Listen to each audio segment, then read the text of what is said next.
សួស្តីទូស្ពងសាយតម្លៃសមរម្យចូលហើយណាអញ្ចឹងសម្ភារៈសម្រាប់សាយនេះវិញគឺមានដូចនៅខាងមុខនេះមានកៅអីមានឆ្នាំងស្ពងមានថ្នាំខ្មែរហើយនឹងថ្នាំចិនកន្សែងហើយនឹងមុខគ្របក្បាលហើយនឹងកម្រាលនេះមួយទៀតហើយចំពោះសាយវាគឺមានសាច់របស់វាពីរជាន់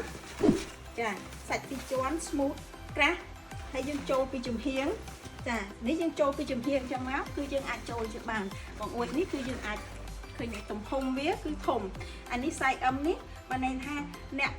ទម្ងន់120គីឡូក៏អាចចូលស្ពងបានដែរមកឥឡូវវាខ្ញុំអង្គុយហើយចឹងអត់មានទៅអត់មានអីទេគឺវាទូទៅលាយតែម្ដងមិនអាចលើកដៃឡើងលើបានទៀតហើយវាទៅលាយស្លាស់ល្អអញ្ចឹងសម្រាប់តែអ្នកគីឡូ120កុំបារម្ភអាចយកសាយនេះយកទៅប្រើបានណា